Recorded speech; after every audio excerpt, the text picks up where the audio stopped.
I'm going to talk again about what's been going on in the country, because in talking with other people and emails and things, people are really upset about it and need some kind of guidance. And last night in particular, I was talking to an American friend of mine who's living abroad, and he was saying, we need all sorts of new policies and federal regulations on policing, and maybe the police having to have insurance and things like that. And, very practical things, which are good, But I said, I think what's really needed now is really a change of heart on the part of everybody, and a willingness to listen to each other and to accept that different people have different opinions, but we all have the same goal of being safe and living together peacefully. And that, right now especially, it would be good to hold our tongues, so to speak. And as I mentioned in yesterday's talk, separate the ideas and the person on the ideas and the actions on one hand from the person on the other hand. So we can talk about ideas and actions that we think are misguided or incorrect or horrible, but not to confuse those with who the person is, because the person can change ideas, they can change behaviors. Everybody has the Buddha nature, so we can't just, designate somebody according to their ideas and their actions as a bad person or an evil person and put them in a category and shove them in a box and keep them there for eternity, because, none of us are like that. This morning I happened to read an article that was written by a black police officer in the NYPD. And so I thought I would read it because he had a very, he talked about how he was on both sides of the issue. Because he's black, he's also police. So I thought to share that with you. Because this is the kind of thing I think we need now, is instead of attributing blame, because attributing blame is useless. It's not a question of blame, because everything happens due to a whole wide variety of dependent arising factors. So it's not we attribute blame to one person and that, or one group, and that's it. It's like, we all created the situation together, so how can we all open our minds and open our hearts to solving the situation? And so somebody who's, very obviously on both sides, like this man, his name is Eric Adams, he can kind of speak for both sides and say it in a very nice way. So he said, "There were days when I marched shoulder to shoulder with outraged New Yorkers after the police-involved death of Amadou Diallo in the Bronx and the police assault on Abner Louima in Brooklyn." Okay, so those were also cases. The Diallo one is the guy was pulling out his wallet to get his ID. He was just standing on the front porch getting a breath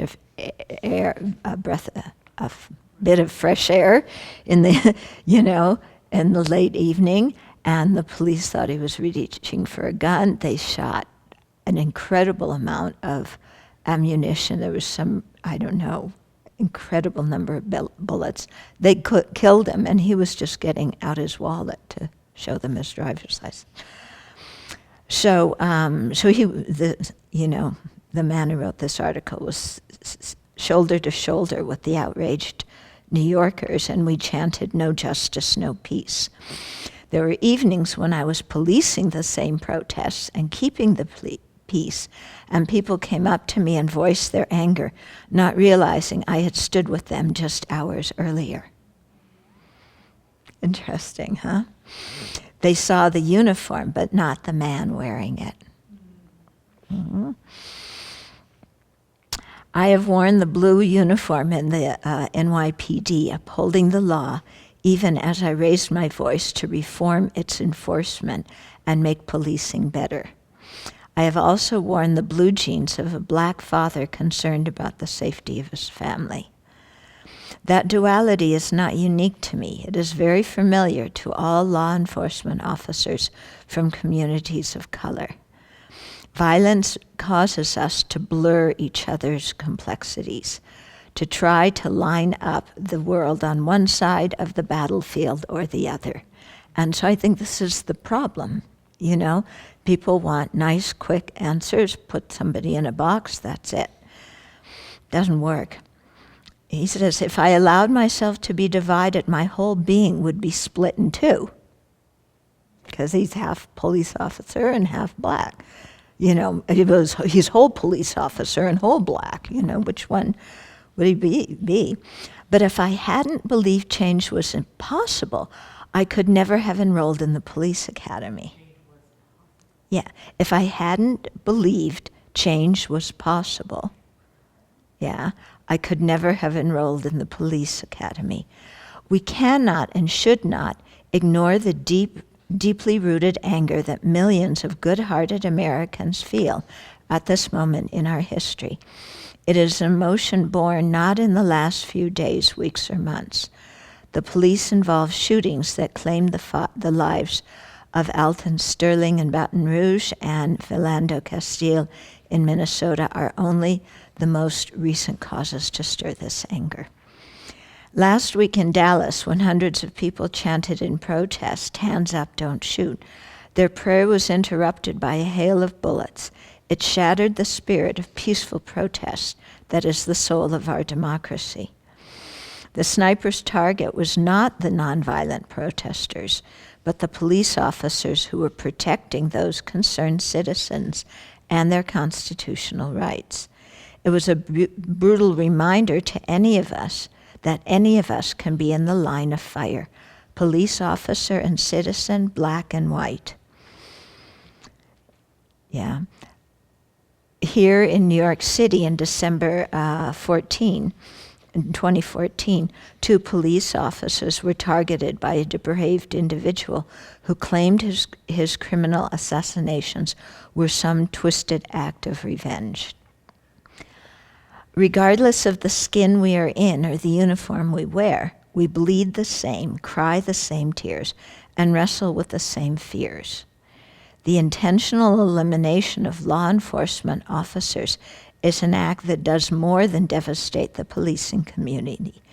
What men and women in blue are feeling after Dallas is the trauma of the realization of their own vulnerability as they go back on the beat. Who might target them as they protect the same street corners and defend the same protests? So I think this is an important point. The police officers feel very vulnerable now. You know, I'm working, will I finish my beat and be able to go home to my family? And if they can see this is the same vulnerability the black community feels when they step out the door to go to the grocery store, because they don't know on the way to the grocery store, are they going to get pulled over or stopped by a cop and in some innocuous thing like a traffic stop get killed.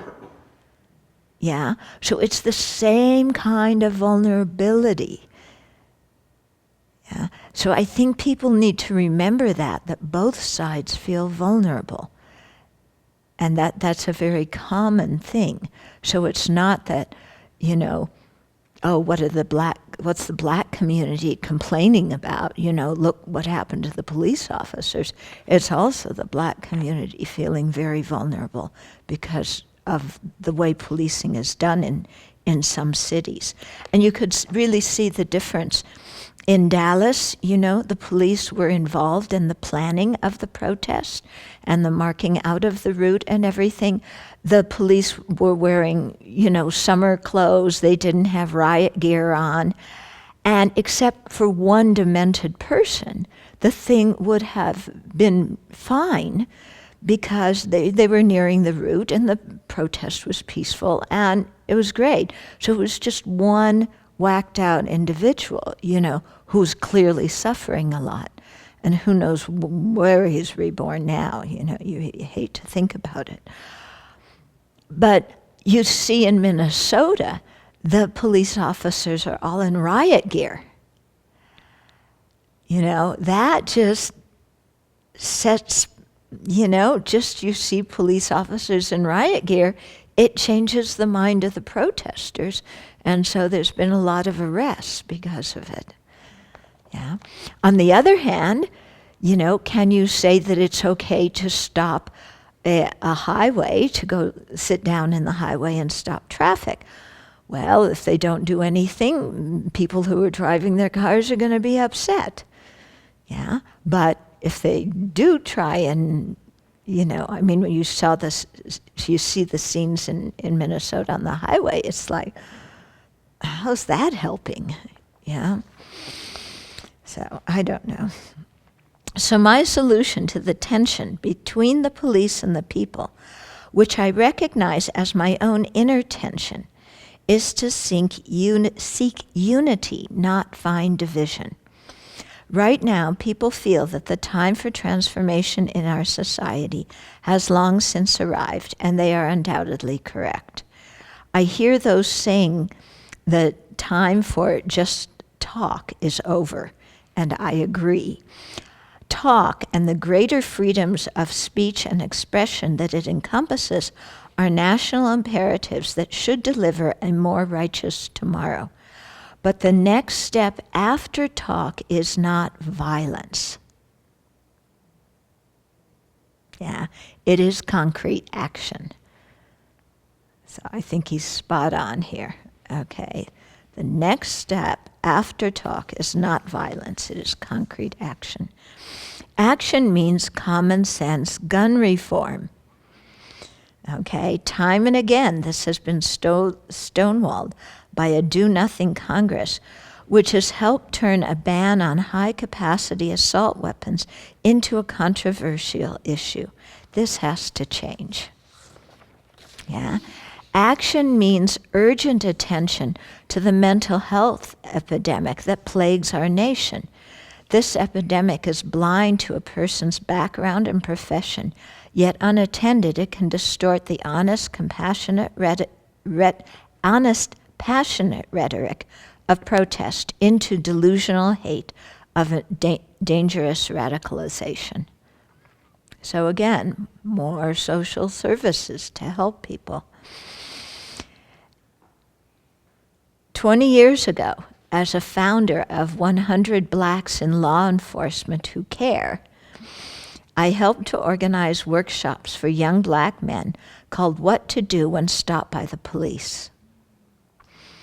We had many critics who told us we were being divisive, but today when I reflect on the deaths of Mr. Sterling and Mr. Castile, not far from the age of my own son, who faces similar dangers because of the hue of his skin, I can't help feeling that despite our efforts, this education is still needed. And it's needed, and it's a sorrowful thing that it's needed. Yeah, why Black parents have to educate their children in a way that white parents don't. Something's wrong with that. But nevertheless, it would be helpful. Yeah. Action means more progress towards community policing in every town and city. This public safety model has won praise in Dallas and other cities for lowering murder rates while advancing civic trust. So have the officers be from the community that they're policing. Law enforcement training should ensure more focus on de-escalation techniques to diffuse conflict in difficult situations and avoid the use of deadly force. Action also means change to our criminal justice system that would restore confidence in investigations into police brutality with measures including independent evidence gathering And that needs to happen regardless of whether you're talking about black and white. Our criminal justice system is really quite messed up. What the terrible events of Dallas should remind us of is the need to see the uniform and the person inside it at once. To recognize and learn from our complexities, we call the police the thin blue line. Let it not be a line that divides us.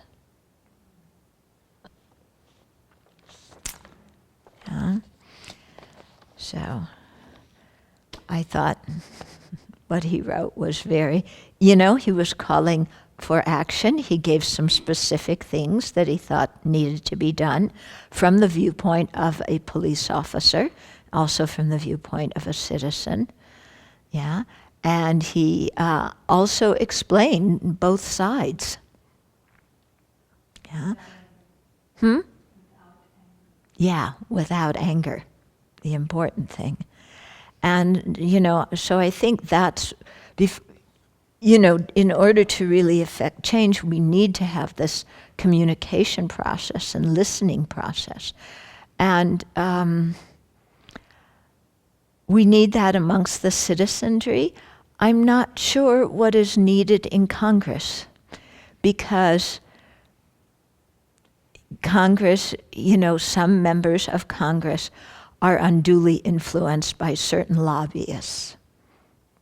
And that's a kind of corruption that affects all of us.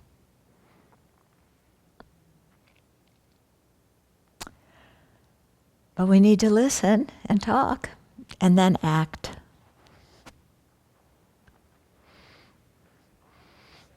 Did anybody have comments at all? Yeah.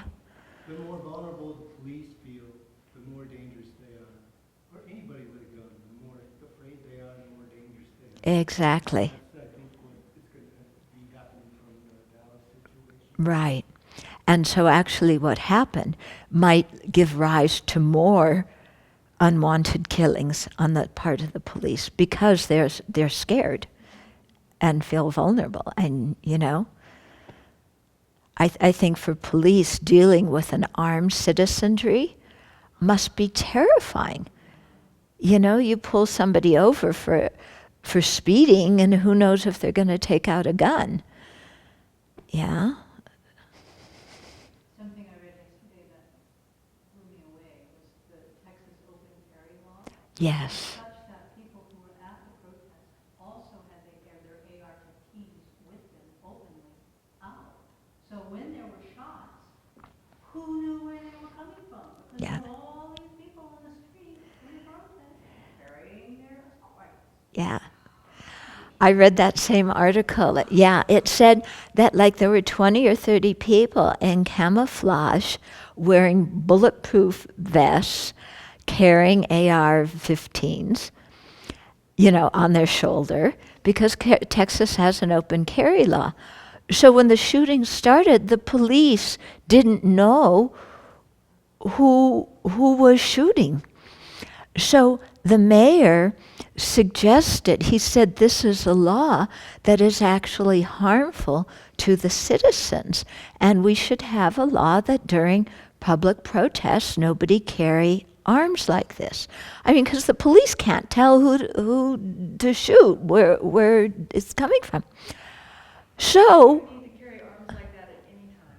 yes, but especially this. We have to start with small steps, because listen to the response of one person, one Texan, which was, all those liberal people want to take away our guns. They don't value the Constitution. They don't value our rights. Yeah. And there's no reason we should be able to carry our rifles anywhere and everywhere. And now in Texas, you can take them into a university class. You can it's starting August 1st, you can take them into a university class. You can take them into church, you can take them into hospital, you can take them anywhere. Starting to sound like the Wild Wild West. Yeah, it's really like the Wild West. Yeah. So this is the thing, that we all kind of go, huh? Like who even would need, why would you need that? And I certainly, if I were a professor at the university, I would move to another state. I would not want to teach in a classroom where the students had guns. Especially you give them a B nowadays, they'll shoot you. Yeah. So we need to be able to listen to these people. Because I was asking myself after I read that article, what is their need? What is it that they're really trying to say when they say, I have a right to carry a gun anywhere I want? What is their need? I don't understand it. I need to talk to somebody who believes like that and have them explain to me what their need is, why this is important to them. Not just actually why it's important and all the verbiage, but what is it inside them that they need to be fulfilled that is coming out in this way? And to see if there's another way of fulfilling that need. Yeah. Because I don't understand what they're thinking. Yeah. Mm-hmm. I know because of the American society, the way I'm not sure like your view freedom is like a personal freedom. Mm-hmm. For me, I perceive freedom is freedom from danger, freedom from Yes. from unkind people, Mm-hmm. from calamity. Yeah. These are the freedom that I think where I come from, where we value, and when we talk about freedom. Right. I think this is a very good point, that there's very different definitions of freedom. I'm very much on your side because I say, don't I have the freedom to, or don't I have the right to walk down the street without being afraid of being shot by, somebody who just happens to be in a bad mood that day? So there's different kinds of freedom. You're talking about the freedom to be safe, to be out of danger, to be able to do what you want to do, without feeling threatened, by either people or calamities or whatever. In America, freedom is freedom to do whatever I want to do. So freedom is seen as in very different ways. Yeah. I think a lot of people that want to keep guns Mm-hmm. don't feel safe without them.